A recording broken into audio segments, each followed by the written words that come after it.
Welcome to the AFR Saints channel, where we provide you daily content on your favorite team, the New Orleans Saints. Do us a favor and hit that subscribe button. Be sure to leave your comments below and smash that like button. Who dat? Welcome to Draft Week. We are now counting down the hours until the Tennessee Titans are on the clock, and it wouldn't be Draft Week without speculation and reports running rampant. And here on Monday, we got a pretty significant one from the most significant NFL reporter there is, Adam Schefter, about the New Orleans Saints. Schefter, in his NFL draft notebook Monday morning, I won't bury the lead or make you wait for it. Schefter is reporting that the New Orleans Saints are interested and making phone calls, exploring the possibility of moving up, very likely in the second round, to draft a quarterback. Schefter also notes that the Saints are unlikely to take a quarterback at number 9. So there has been tons of conversation about Shedeur Sanders with the 9th pick.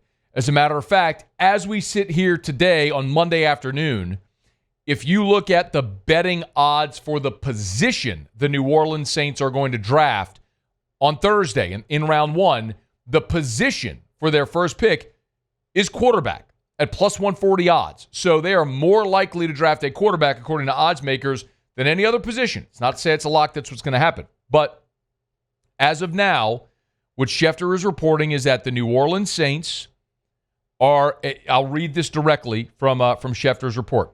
There is a belief around the league that the Saints are more interested in using a high pick on an offensive or defensive lineman because there are questions about 2 starters, tackle Trevor Penning and guard Nick Saldiveri.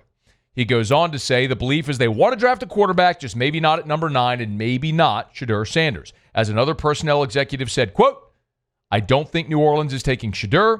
I think they're hot and heavy on Jaxson Dart. Okay, so that's where the interesting part of this whole conversation begins, and let's kind of dive into some of the meat on the bone here.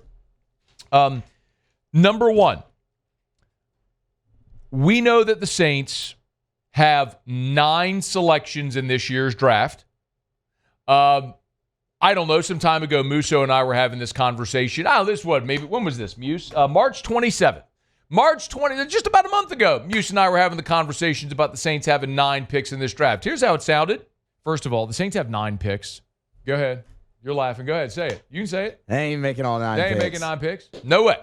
The Saints are not making 9 picks. Twice in the last quarter century have the Saints made at least 9 picks in a draft. It's just not something that they do in this organization, this executive team. They are looking to move up. So they want to package picks this year or next year's assets to move up. They don't let the draft come to them. They don't trade back and acquire assets. They trade up. So it's no surprise at all that the Saints here are looking to move up. Now, I'll remind you, the Saints have 2 3s and 2 4s in this draft because of the Marshawn Lattimore trade. So you have your pick at 9, you've got your pick at 40 overall, then you've got your 3, Washington's 3, your 4, Washington's 4. That's all part of the Lattimore trade. So if you're able to use some of the assets you acquired to ship Marshawn Lattimore off to Washington, he stunk, by the way, up there after he got healthy, and you're able to parlay that into potentially your franchise quarterback, that would be a win. We're a long way away from knowing if that's going to happen, but that's just something to file away. Now,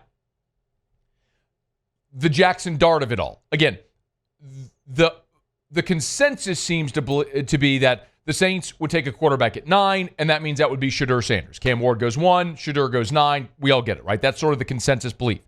Well, what Schefter's reporting is that the feeling around the league is that the Saints are more interested in Jaxson Dart. Mel Kiper on March 18th, so this is just over a month ago. This was on Get Up just over a month ago. Here was Mel Kiper on Dart to the Saints.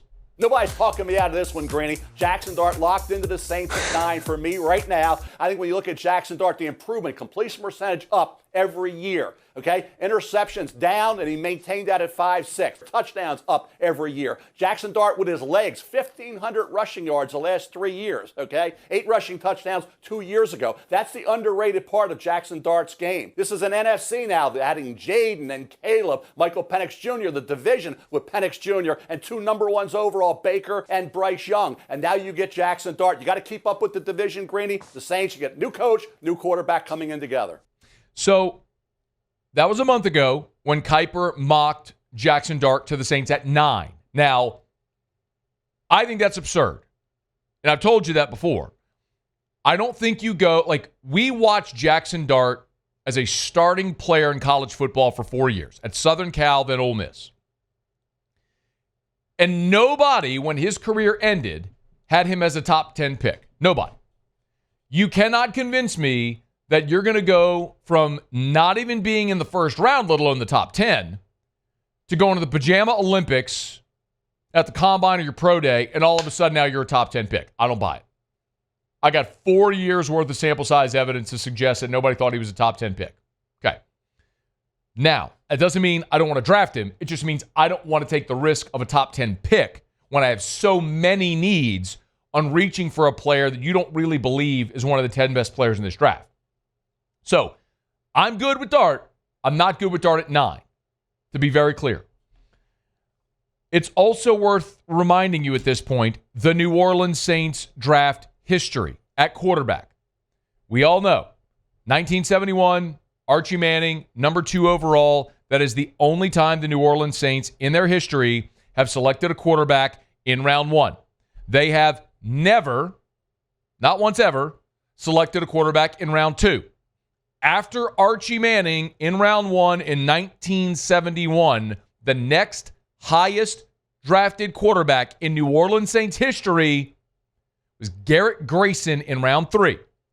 So if the Saints pull the trigger on a quarterback ahead of that, you're talking about some history for this organization that has not used high draft picks on quarterbacks. I think that also is very clear why we've had a very inglorious history with the New Orleans Saints, because they refuse to invest in the most important position in organized team sports. So the other part of Schefter's report that I found very interesting was he said if the New Orleans Saints do not pick a quarterback, the belief is they're more interested in using a high pick on an offensive or defensive lineman. Now, we've been over this, and the Saints do invest heavily at the top of the draft in the line of scrimmage. Taliesin Fuanga, Brian Brzee, Trevor Penning was a first-rounder. Cesar Ruiz was a first-rounder. Eric McCoy was a second-rounder, but he was the first pick in that year's draft. We can talk about Peyton Turner and Marcus Davenport. Like, the Saints invest heavily in the line of scrimmage. So it's no surprise that that would be a target again here. And I don't hate that at 9. Again, I'm going to go over my opinion again, because when we sit here on Friday, after whatever's going to happen in round 1, I don't want you to point the finger at me and say I'm being hypocritical, and I don't want you to give you whatever my opinion is on Friday after the first round draft pick, and us not to have an understanding of how I'm going to feel about that pick. I'm going to be okay with whatever the Saints do, so long as they don't take a running back at 9 overall or trade up from 9 overall. Because to trade up from 9, you're going to have to give up future years number 1s, and you're not a good enough roster to be able to give up future 1s to take a chance. So if you look at offensive line, yes, you drafted Taliesin Fuanga last year, but Trevor Penning, you didn't pick up his 5th-year option, and you don't have a true starter at left guard. We'll see how that may go this year. So you could draft an offensive lineman and get a starter that can help you. Also, if you go defensive line, you did draft Brian Brzee with your first pick 2 years ago, but the New Orleans Saints were second to last in the NFL in rush defense a year ago.